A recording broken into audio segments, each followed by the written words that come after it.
शुभ प्रभात छात्रों, आपका आज का दिन बहुत सुंदर हो। मुझे उम्मीद है कि आज आप जो कुछ भी नया सीखेंगे वो आपके जीवन में उपयोगी।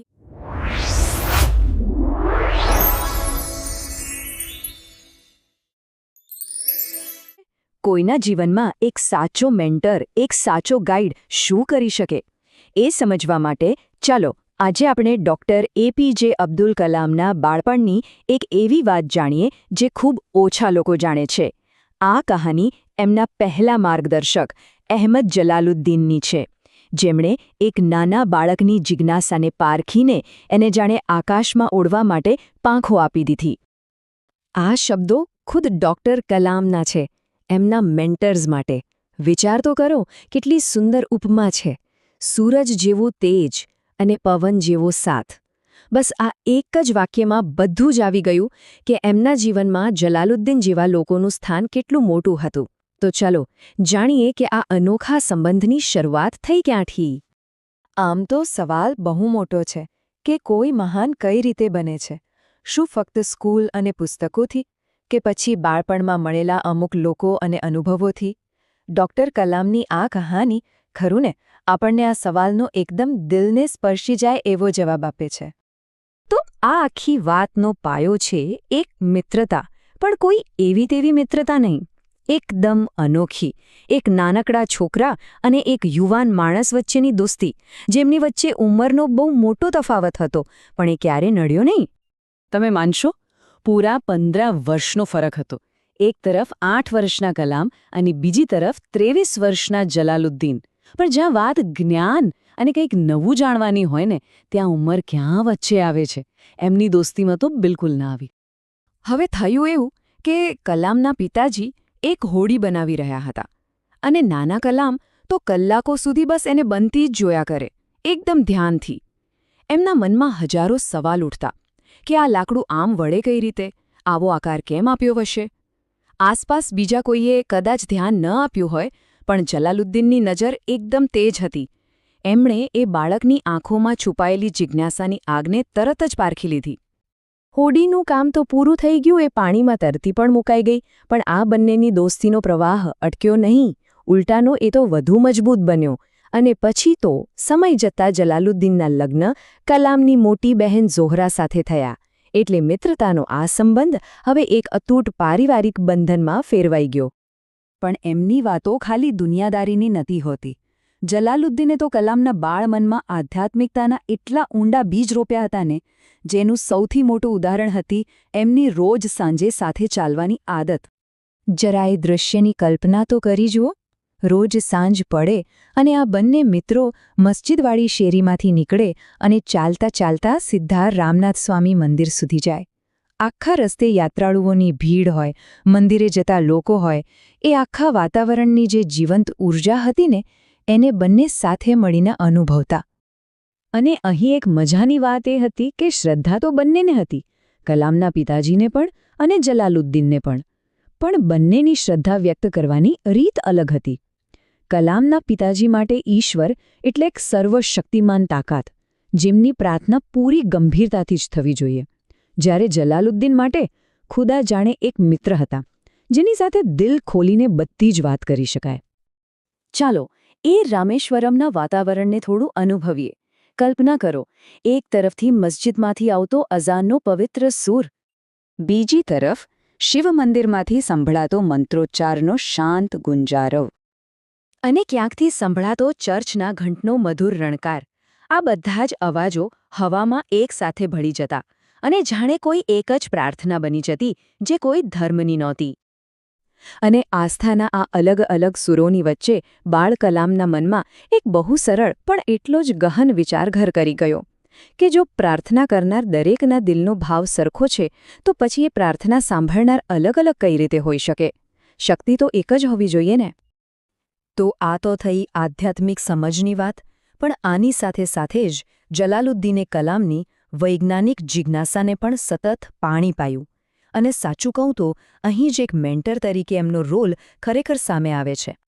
તમને જાણીને નવાઈ લાગશે, પણ જલાલુદ્દીન પોતે ફક્ત 8મું ધોરણ ભણેલા હતા, પણ એ સમયે આખા રામેશ્વરમાં એવા જૂજ લોકોમાંના એક હતા જેમને અંગ્રેજી લખતા વાંચતા આવડતું હતું, અને આ જ કારણે ગામમાં બધા એમનું બહુ માન રાખતા.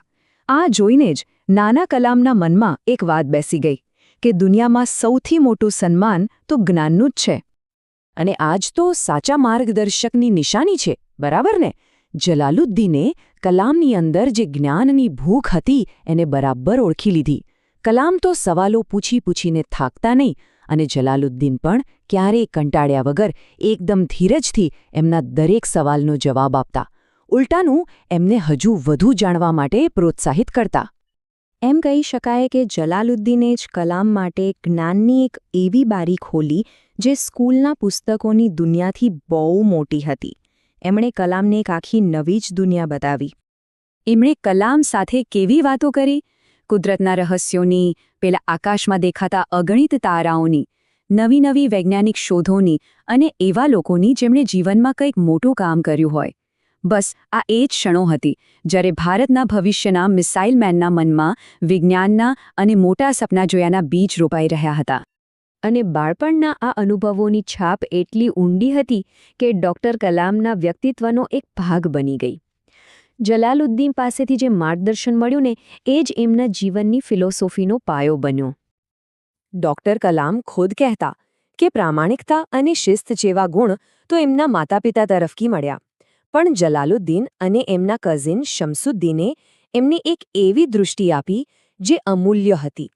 એમણે શીખવ્યું કે દુનિયામાં દરેક વ્યક્તિમાં કંઈક ને કંઈક ખાસિયત તો હોય જ છે, ભલે છુપાયેલી હોય. બસ એને ઓળખવાની અને બહાર લાવવાની જરૂર છે. અને આ એક વાક્યમાં જાણે આખી વાતનો સાર આવી જાય છે કે દરેક બાળક જે જન્મે છે એ ડૉક્ટર કલામ બની શકે છે જો એને બાળપણમાં કોઈક જલાલુદ્દીન મળી જાય. અને આ વાત આપણને બધાને એક સવાલ પૂછે છે, ખરું ને? આપણા જીવનમાં જલાલુદ્દીન કોણ છે? કોઈક તો હશે જ. કોઈ ટીચર, કોઈ દોસ્ત કે પરિવારમાંથી જ કોઈ, જેણે આપણા સવાલોને ક્યારેય દબાવ્યા ન હોય, જેણે આપણી આવડત પર આપણા કરતાં પણ વધારે ભરોસો રાખ્યો હોય. આવા માર્ગદર્શકને યાદ કરવા અને એમનો આભાર માનવો, એનાથી મોટી શ્રદ્ધાંજલિ બીજી કઈ હોઈ શકે? ચાલો આજે એક એવી વાત કરીએ જે આપણને સૌને વિચારતા કરી દેશે.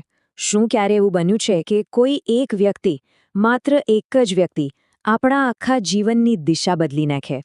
આજે આપણે એવી જ એક દિલને સ્પર્શી જાય એવી વાત કરવાના છીએ. અને આ વાત છે ડૉક્ટર એપીજે અબ્દુલ કલામ સાહેબના પોતાના જીવનની, એમના પોતાના શબ્દોમાં. આના પરથી ખબર પડશે કે એક સાચો માર્ગદર્શક મળવો એ કેટલી મોટી વાત છે.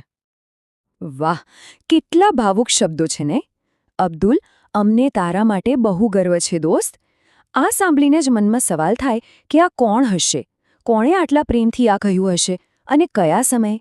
વેલ, આ સવાલનો જવાબ જાણવા માટે આપણે વાર્તામાં થોડું પાછળ જવું પડશે. છેક શરૂઆતમાં, જ્યાં એક નાનકડા છોકરાના સપના હજી તો પાંખો ફફડાવી રહ્યા હતા. તો આ વાર્તાના જે હીરો છે ને, એમનું નામ છે જલાલુદ્દીન. એક એવા માણસ જેમની પાસે ગજબની પારખ શક્તિ હતી. એમણે નાનપણમાં જ કલામ સાહેબની અંદર જે આગ હતી, જે પ્રતિભા હતી, એને ઓળખી લીધી હતી. અને ખાલી ઓળખી જ નહીં, એને બહાર લાવવામાં, એને વિકસાવવામાં પૂરેપૂરી મદદ કરી. કહી શકાય કે એમણે જ એક વિઝનરી વ્યક્તિત્વનો પાયો નાખ્યો હતો. જલાલુદ્દીનનું મહત્વ તો હંમેશા હતું, પણ એમની સાચી ભૂમિકા ત્યારે સામે આવી જ્યારે કલામ સાહેબના જીવનમાં એક બહુ મોટો ટર્નિંગ પોઈન્ટ આવ્યો. એ સમય હતો ઉચ્ચ શિક્ષણ માટે પોતાનું નાનકડું ગામ છોડવાનો.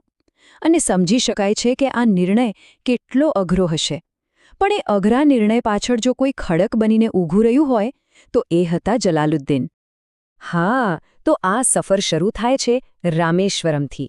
કલામ સાહેબનું બાળપણનું ઘર, એમની ગલીઓ, એમના મિત્રો, બધું જ અહીંયા હતું. એક એવી જગ્યા જેને હવે મોટા સપનાઓ પૂરા કરવા માટે પાછળ મૂકીને જવાનું હતું. અને જવાનું ક્યાં હતું? રામનાથપુરમ. રામેશ્વરમ કરતાં મોટું શહેર, મોટી સ્કૂલ અને એક નાના બાળક માટે તો જાણે એક આખી નવી જ દુનિયા. થોડી રોમાંચક, પણ કદાચ થોડી ડરાવણી પણ ખલ. તો સવાલ એ છે કે આ નવા માહોલમાં જલાલુદ્દીને શું કર્યું? અરે, એમણે તો બધું જ સંભાળી લીધું. ક્યાં જવાનું, કેવી રીતે જવાનું, ક્યાં રહેવાનું, શું ખાવાનું, બધી જ વ્યવસ્થા કરી આપી. પણ આ તો થઈ ભૌતિક વાતો. સૌથી મોટી વાત તો એમણે એ કરી કે જ્યારે નાના કલામ સાહેબને ઘરની યાદમાં રડવું આવતું, ત્યારે જલાલુદ્દીને એમને એકદમ પ્રેમથી સમજાવ્યા શીખવ્યું કે જો જીવનમાં કંઈક મોટું કરવું હોય તો લાગણીઓ પર કંટ્રોલ રાખતા શીખવું જ પડે. અને આ સપોર્ટ ખાલી રામનાથપુરમ પૂરતો નહોતો. ના, આ તો ખાલી શરૂઆત હતી. બાળપણથી માંડીને યુવાની સુધી જીવનના દરેક સ્ટેપ પર, દરેક મહત્વના પડાવ પર જલાલુદ્દીન એક પહાડની જેમ એમની સાથે ઊભા રહ્યા. એમની આ સાથ આપવાની જે સફર હતી ને, એ ખરેખર કમાલની હતી. જરા આ સફર પર નજર કરીએ. રામેશ્વરમમાં બાળપણનું ગાઈડન્સ હોય કે પછી રામનાથપુરમમાં સ્કૂલનો સપોર્ટ. વાત અહીં અટકી નહીં. આગળ જઈને જ્યારે કલામ સાહેબ Indian national committee for space રિસર્ચમાં જોડાયા ત્યારે પણ જલાલુદ્દીન એમની સાથે જ હતા. અને પછી આવ્યો એ દિવસ જેણે બધું બદલી નાખ્યું. કરિયરનો સૌથી મોટો માઇલસ્ટોન, અમેરિકામાં નાસા તરફથી 6 મહિનાની ટ્રેનિંગનો મોકો. વિચારો, જિંદગીમાં પહેલીવાર વિદેશ જવાનો ઉત્સાહ તો ખૂબ જ હતો, પણ સાથે સાથે મનમાં એક અજીબ ગભરામણ પણ હતી. એવા સમયે હિંમત આપવા માટે કોણ આવ્યું ખબર છે? જલાલુદ્દીન અને એમના ભાઈ શમસુદ્દીન. એ ખાસ એમને મુંબઈ એરપોર્ટ સુધી સી ઓફ કરવા આવ્યા હતા. અને એરપોર્ટ પર વિદાય લેતી વખતે જલાલુદ્દીને જે કહ્યું એ શબ્દો કદાચ જિંદગીભર યાદ રહી ગયા હશે. એમણે કહ્યું, અબ્દુલ, અમે તને ખૂબ પ્રેમ કરીએ છીએ અને અમારા દિલમાં પૂરી શ્રદ્ધા છે કે તું ચોક્કસ કંઈક મોટો કરીશ. બસ આટલા શબ્દો કાફી હતા. મનની બધી જ ચિંતાઓ, બધી ગભરામણ જાણે એક ઝાટકે ગાયબ થઈ ગઈ. આ શબ્દોએ એ સમયે જે હિંમત આપી એનું કોઈ માપ જ નહોતું. પણ જીવનમાં હંમેશા બધું સારું નથી ચાલતું. અહીંથી વાર્તામાં એક એવો વળાંક આવે છે જે કોઈએ વિચાર્યો પણ નહોતો. સફળતા અને ખુશીના માહોલમાંથી સીધા જ એક ઊંડા અને અચાનક આવેલા દુઃખ તરફ. સમય આગળ વધે છે. વર્ષો વીતી જાય છે. કલામ સાહેબ હવે ISROમાં દેશના એક ખૂબ જ મહત્વના પ્રોજેક્ટ SLV-3 રોકેટ પ્રોજેક્ટ પર કામ કરી રહ્યા છે. દિવસ-રાત એક કરીને દેશ માટે કંઈક કરી છૂટવાની ધગશ છે. અને બસ એ જ સમયે એક મેસેજ આવે છે. જલાલુદ્દીન હવે આ દુનિયામાં નથી રહ્યા, એ ગુજરી ગયા છે. આ સમાચાર સાંભળીને તો જાણે પગ નીચેથી જ જમીન સરકી ગઈ. એક ક્ષણ માટે તો શું બોલવું, શું કરવું કશું જ સમજાયું નહીં. મગજ જાણે શૂન્ય થઈ ગયું. આ વાત માનવા જ તૈયાર નહોતું. એ તરત જ રામેશ્વરમ જવા નીકળી પડ્યા. ઘરે પાછા ફરવાની આખી મુસાફરી એ ખૂબ લાંબી અને એકલવાઈ હતી. બસમાં બેઠા બેઠા મનમાં ફક્ત યાદો અને વિચારોનું વાવાઝોડું ચાલી રહ્યું હતું. એ બસની મુસાફરીમાં આખું ભૂતકાળ આંખો સામે આવી ગયું. પેલો દરિયા કિનારે રેતી પર સાથે ચાલતો જલાલુદ્દીન, રાત્રે આકાશમાં ચાંતારા બતાવતો જલાલુદ્દીન, યાદ છે પુસ્તકો માટે પૈસાની સગવડ કરી આપતો જલાલુદ્દીન, અને હા, પેલો એરપોર્ટ પર ગર્વથી રડી પડેલો જલાલુદ્દીન. બધી જ યાદો એક સાથે પાછી આવી ગઈ. ઘરે પહોંચ્યા ત્યારે માહોલ એકદમ ગમગીન હતો. દફનવિધિ પતી ગઈ હતી. એ સીધા એમના પિતાજી પાસે જઈને બેઠા. એમના પિતા, જેમની ઉંમર 100 વર્ષથી પણ વધારે હતી, પણ જેમના ચહેરા પર ક્યારેય ઉંમરની અસર નહોતી દેખાઈ, એ દિવસે એ દુઃખના ભારથી એકદમ વૃદ્ધ લાગી રહ્યા હતા. બાપ દીકરો બંને ચૂપચાપ બેઠા હતા, સ્તબ્ધ, આંખમાંથી આંસુ પણ નહોતા નીકળી રહ્યા. અને એ જ ગહન શાંતિમાં એમના પિતાએ જીવન અને મૃત્યુનું એક અદ્ભુત સત્ય સમજાવ્યું. એમણે કહ્યું, જો બેટા, ખુદા આપણને માર્ગ બતાવવા માટે સૂરજને મોકલે છે. એ સૂરજની યાત્રા પ્રમાણે જ આપણો પડછાયો, આપણું જીવન ક્યારેક લાંબુ થાય છે તો ક્યારેક ટૂંકું. અને જ્યારે રાત પડે છે ત્યારે એ પડછાયો એક લાંબા આરામમાં સમાઈ જાય છે. એમણે ઉમેર્યું, બસ એ જ રીતે જલાલુદ્દીન પણ હવે ખુદાની મરજીથી પોતાની લાંબી રાતના આરામમાં ગયો છે. પિતાજીના આ શબ્દોએ હિંમત આપી. હવે દુઃખમાંથી ધીમે ધીમે બહાર આવીને એ વિચારવાનો સમય હતો કે જલાલુદ્દીન પાછળ શું મૂકીને ગયા છે, એમનો વારસો શું છે, એમનો પ્રભાવ કેટલો ઊંડો હતો. તો જલાલુદ્દીનનો પ્રભાવ કેવો હતો, ચાલો સમજીએ. એમણે જ તો કલામ સાહેબને બહારની દુનિયા બતાવી. ખાલી બતાવી જ નહીં, એ દુનિયામાં પહેલું ડગલું કેવી રીતે માંડવું એ પણ શીખવ્યું. એમની વિચારવાની શક્તિ, એમની ક્રિએટિવિટી, એમનો દ્રઢ નિશ્ચય, આ બધી જ બાબતોને જલાલુદ્દીને જ તો પોષી હતી. એમણે જ તો એક મજબૂત વ્યક્તિત્વ ઘડ્યું હતું.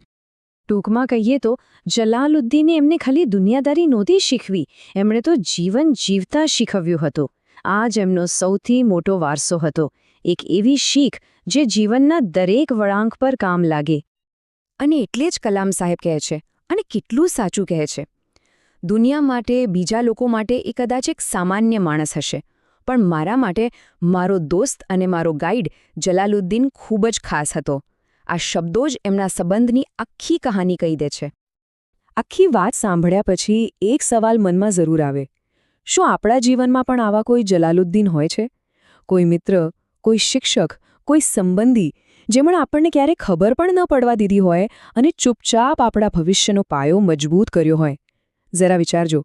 કદાચ આ જ સમય છે એમને ઓળખવાનો, એમને યાદ કરવાનો અને મનોમન એમનો આભાર માનવાનો. आपको ये क्लास कैसा लगा नीचे कमेंट जरूर कीजिएगा. अगर ये वीडियो अच्छा लगा हो तो 2 मित्रों को जरूर शेयर करिएगा.